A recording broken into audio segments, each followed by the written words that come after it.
আজকে আমরা দেখব কাস্টম শেপ তৈরি করা। আমরা এর আগের দিনে দেখেছি, যেটা আগের ভিডিওটা যেটা দেখেছি সেটা হচ্ছে কি আমরা কিভাবে শেপ যে অলরেডি করা ছিল এবং সেই শেপ থেকে আমরা নিজে তৈরি করি। যেমন এই যে এখানে কাস্টমার শেপ আছে, এখানে এখানে ক্লিক করলে আমাদের অলরেডি শেপ অনেক ছিল এবং এই শেপের মধ্যে আমরা এটা তৈরি করছি একটা। সেটা হচ্ছে কি না, সেটা হচ্ছে কি এই রবীন্দ্রনাথের এই যে পিকচারটা, এই পিকচারটা থেকে আমরা একটা শেপ তৈরি করি, সেটা সেভ করে রেখেছি, পরিষ্কার দেখা যাচ্ছে এখানে। ওকে, আজকে আমরা দেখব যে কিভাবে আমরা একটা ছবি থেকে শেপ তৈরি করতে পারি। ওকে, আচ্ছা, আমরা কি করলাম না, এই ছবিটাকে আমরা আপাতত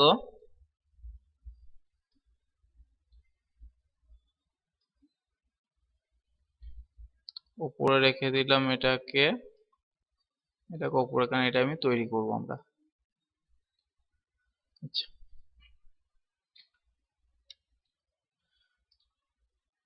আমরা প্রথমে দেখে নিই যে কাস্টম শেপ আমরা যখন এমনি ছাড়াও আমরা কিন্তু পেন টুলস দিয়ে আমরা কি বলছি, শেপ ছাড়া কিন্তু কোনো শেপ তৈরি করা, শেপ ছাড়া কোনো শেপ ছাড়া বলছি, সরি, পেন টুলস ছাড়া আমরা কিন্তু কোনো কিছু এখানে অন্য যেগুলো অপশন আছে, ঠিক আছে, ব্রাশ বা অন্য কিছু অপশন, যে অপশন দ্বারা আমরা কিন্তু কোনো ইমেজ তৈরি করলে বা শেপ তৈরি করলে আমরা কিন্তু শেপ ব্যবহার করতে পারবো না, সেটা কিন্তু শেপ আকারে আসবে না। আমাকে সবসময় ব্যবহার করতে হবে পেন টুলস। ওকে, এবার পেন টুলসের ক্ষেত্রে আমরা পেন টুলস দিয়ে ব্যবহার করতে পারি যে কোনো জিনিস। যেমন ধরা যাক আমি এখানে এটা ব্যবহার করছি এইভাবে,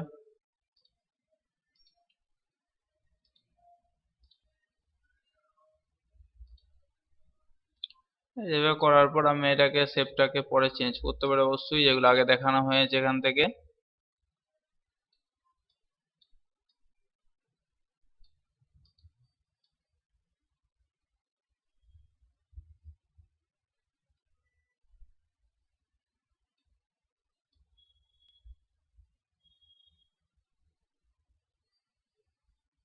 এখানে এডিটে যাওয়ার পরে ডিফাইন কাস্টম শেপে ক্লিক করলাম, কাস্টম শেপে ক্লিক করার পর এখান থেকে আমরা একটা শেপের নাম দিলাম একটা, এটাকে আমি হচ্ছে গিয়ে এ বি সি দিয়ে একটা নাম দিলাম, দিয়ে করার পর সেভ করে দিলাম। ওকে, সেভ করলে আমরা এখানে হচ্ছে কাস্টম শেপে ক্লিক করব, কাস্টম শেপে ক্লিক করলে এখানে কাস্টম শেপে ক্লিক করলে, সরি, এখানে কাস্টমে ক্লিক করা, কাস্টমে ক্লিক করার পর এই যে কাস্টম শেপে ক্লিক করার পর এখানে আমরা দেখবো সবার শেষে এই পার্টটা এখানে চলে এসেছে। এটাকে নিয়ে আমরা কিন্তু এখানে ইজিলি অ্যাপ্লাই করতে পারবো, যেখানে যে কালার দিতে চাই সে কালার এখান থেকে গিয়ে ফিল কালারে গিয়ে এখানে কালারটা চেঞ্জ করে ব্যবহার করতে পারবো। এটা হচ্ছে গিয়ে আমরা এখানে যে কোনো শেপকে কি করতে পারি না, যে ধরনের শেপকে আমরা মডিফাই করতে পারি, এখানে যে শেপগুলো আছে যে কোনো যে ধরনের শেপকে আমরা এখানে মডিফাই করতে পারি। কিরকম না,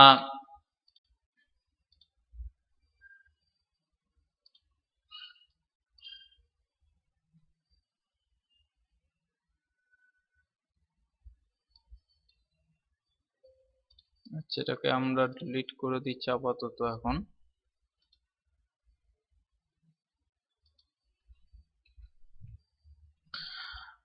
যেমন আমরা এখানে কাস্টম শেপে ক্লিক করলাম, কাস্টম শেপে ক্লিক করার পর যে কোনো একটা শেপ নেওয়া হলো। আচ্ছা, এই শেপটাকে নিচে, এটা শেপ আকার অলরেডি হয়ে গেছে, এখন এই শেপটাকে নেওয়া হলো।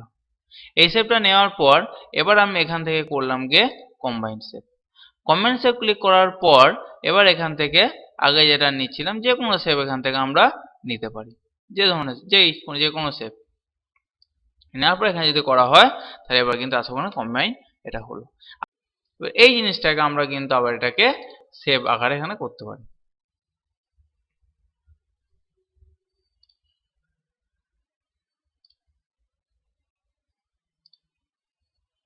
ডিফাইন কাস্টমার করলে এখানে আমরা এভাবে আমাদেরকে নতুন করে শেপ এটা করতে পারি। ওকে, তার মানে আমরা কি কোনো একটা তৈরি জিনিস আছে সেই জিনিসটাকে আমরা মডিফাই করতে পারছি, তৈরি জিনিসটাকে মডিফাই করতে পারছি, আবার নতুন আমরা তৈরিও করতে পারছি। ওকে, নেক্সট এবার আমরা যেটা দেখব সেটা কি না, সেটা হচ্ছে গিয়ে কিভাবে একটা ছবিকে শেপের আকারে নিয়ে আসতে পারবো। আমরা আগে যেটা করেছিলাম গীতাঞ্জলি, যেটা করা, যে ছবিটা পিকচারটা আমি অলরেডি রেখে গেছি, এই পিকচারটা আমরা কি করতে পারি, এটাকে আমরা একটা শেপের আকারে রূপ দিতে পারি। ওকে, এবার দেখা যাক কিভাবে সেটা করা যেতে পারে। এর আগে আমরা অলরেডি করা আছে সেটাকে আমরা আগে ডিলিট করবো। তাহলে শেপটা ডিলিট করবো সেটা দেখা যাবে। যে শেপটা ডিলিট করতে চাই সেটা কিন্তু আগে দেখা যায় যে কোনো জায়গায় অ্যাপ্লাই করা হয়েছে কিনা, এই জায়গায় যে জায়গায় আমাদের আছে, যেমন এইগুলো শিটগুলো খোলা আছে এই পেজগুলোতে আছে কিনা, যদি থাকে তাহলে কিন্তু ডিলিট হবে না। ওকে, এখন আমরা সিম্পল হবে এখানে রাইট ক্লিক করে রাইট ক্লিক করার পর ডিলিট শেপ, শেপটা কিন্তু অটোমেটিক ডিলিট হয়ে যাবে। ওকে, নেক্সট আবার দেখবো এটা থেকে আমরা কিভাবে আমরা তৈরি করতে পারবো। আগেই বলি যেরকম আমরা পেন টুল ব্যবহার করতে হবে। এবার অনেক কিছু জিনিসের ব্যাপারটা রয়েছে, এটাকে এত বড় জিনিস পেন টুল দিয়ে সিলেক্ট করতে হবে, গীতাঞ্জলিতে একটা একটা পেন টুল অনেক সময় লাগবে। ঠিক আছে, দরকার নেই। আমার যেটা সহজ প্রসিডিওর আমরা দেখে নিই। দেখে নেওয়ার পর আমরা এখান থেকে কি করলাম না, ফার্স্ট এখান থেকে করলাম কি ম্যাগনেটিক ল্যাসো টুল। ম্যাগনেটিক ল্যাসো টুল এছাড়াও কিন্তু অন্যরকম ভাবে করা যেতে পারে, আমি যেভাবে সেভাবে করতে হবে মানে নেই। আচ্ছা, ম্যাগনেটিক ল্যাসো টুল দিয়ে আমি এটাকে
ম্যাগনেটিক লাsso টুল দিয়ে এটাকে আমরা সিলেক্ট করে নিলাম।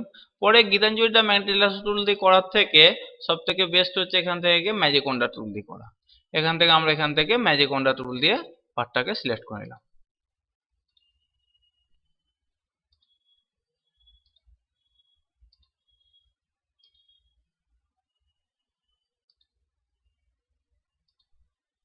ওকে, কিন্তু এই যে সিলেক্ট করা হলো এই সিলেক্ট অবস্থায় কিন্তু আমরা সেভ করতে পারবো না। দেখা যাক এডিট করার পর কিন্তু অপশনটা কিন্তু অ্যাক্টিভ নেই।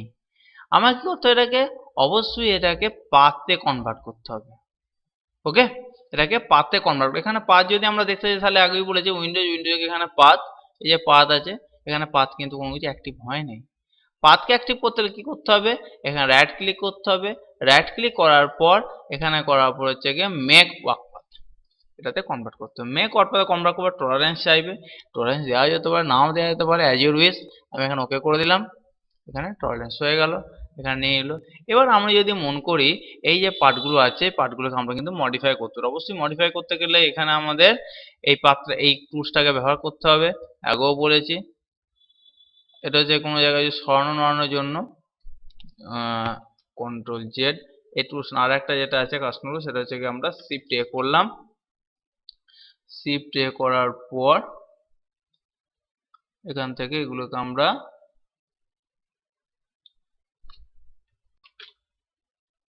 এর উপর ডবল ক্লিক করতে হয়, এক প্রথম সিঙ্গেল ক্লিক প্রথম সিলেক্ট করা হলো, তারপর আমরা এটাকে মুভ করতে পারি এগুলোকে।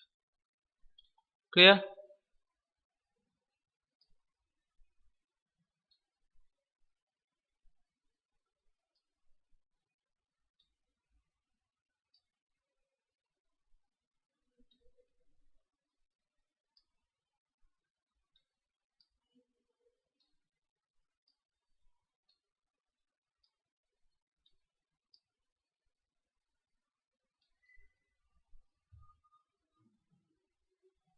ওকে, এভাবে মডিফাই করতে পারলাম। মডিফাই করার পর এর উপর গিয়ে আমরা এডিট করব, এডিটে করার আচ্ছা এখানে আর একটা পার্ট আছে যেটা সেটা হচ্ছে গিয়ে এই পার্টটা আমাদের এক্সট্রা এক্সেস করতে হবে। তাহলে আমরা কি করব,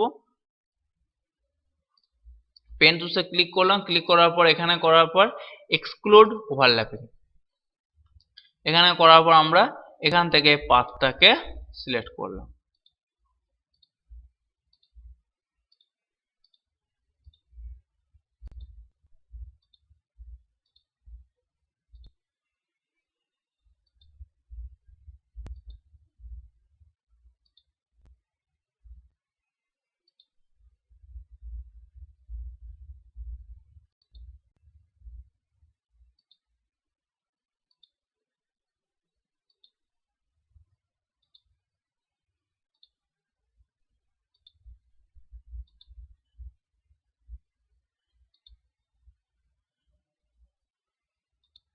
ওকে, ওভারল্যাপ করা আছে আমার, হয়ে গেল। এবার আমরা এখানে করবো এডিট, এডিট যাওয়ার পর এখানে ডিফাইন কাস্টম সেপ। ওকে, এখানে আমি লিখে দিলাম যে রবীন্দ্রনাথ।